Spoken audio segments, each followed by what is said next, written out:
Hey, this video is for those of you who are in Whip Warrior, who are playing Stitching Survivor, a game that I came up with. And I love playing. Honestly, I wasn't going to play this semester, this episode, but, or season, and it just draws me in, right? And if I gotta run the game, then we're gonna run the game. So, and not that I have to, but anyways.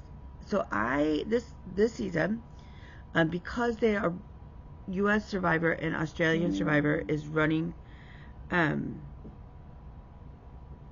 they overlap, and because my life is life and hard, I am running the U.S. Survivor. Lisa Lane is running the Australian Survivor.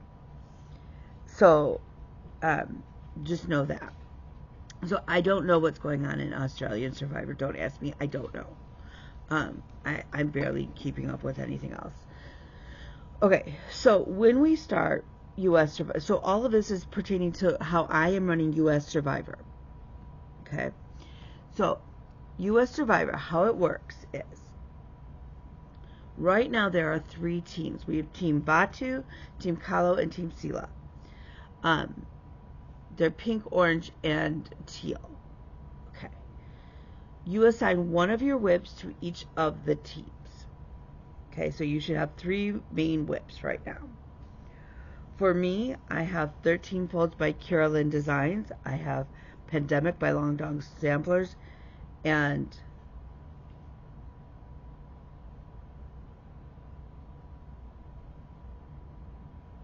I don't know what the third one is offhand. I wrote down the same project twice.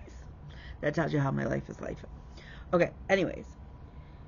And then you pick a piece that, if an idol is found, played, or goes home in somebody's back pocket or backpack, because that's happened several times, that's the piece you're going to put stitches in.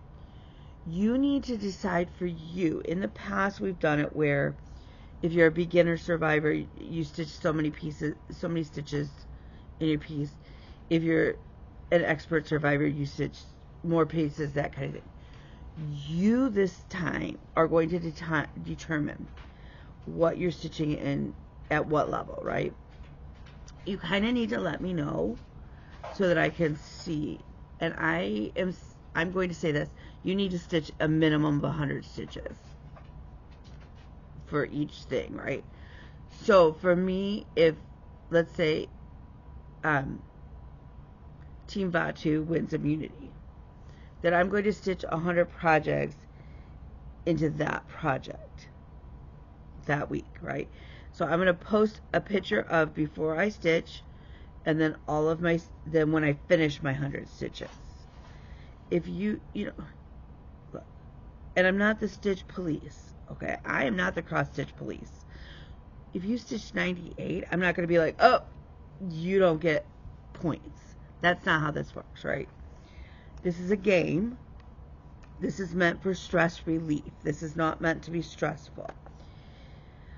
So while I want you to post a picture each week of your progress on that piece for that item, if you miss a week, it's okay. Take a deep breath. If you have to bulk stitch your stitches and post like a couple weeks together, that's fine. Just give me the heads up. Hey, this counted for episode 3, 4, and 5. Okay. So I'm going to post ideally on Thursday at some point what happened, right? You're also probably going there, like this week, I just posted a bonus. So I watch the show as it goes along. I watch usually on Thursday. That's the thing, because my Paramount Plus, I don't have the Ooh La La package, right? So I have to wait till the next morning to watch it, which is fine.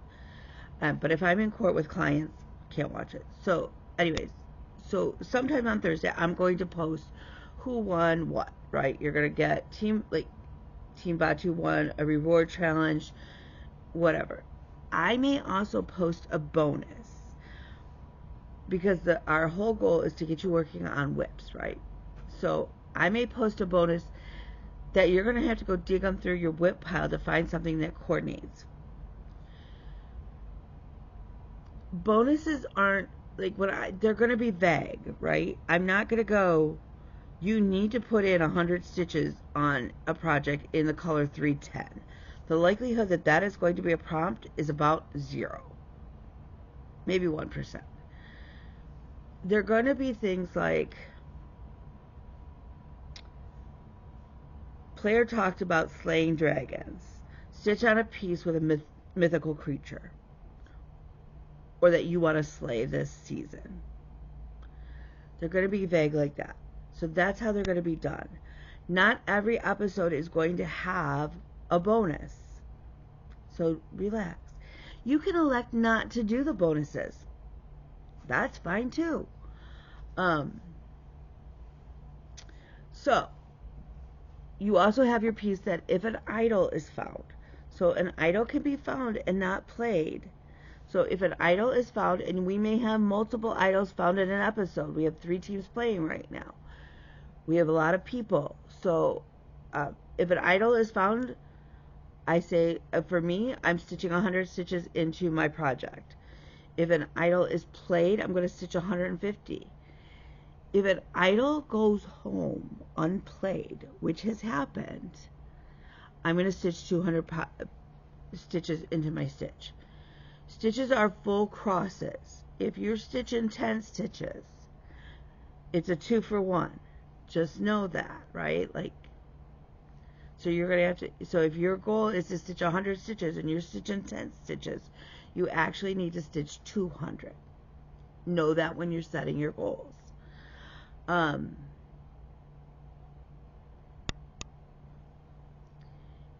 Right now, again, we're playing teams of 3. There's going to come a point in the game where they're either going to merge teams or they're going to start playing individually. When we merge teams, they may change colors, at which point that's when you can change projects. If they go to individuals, I will post a new video about how we're going to address that. There's a couple options. Again, I'll post that later in the game. We're not there yet. We just started. If you finish a project, I have one that's kind of closer to a finish.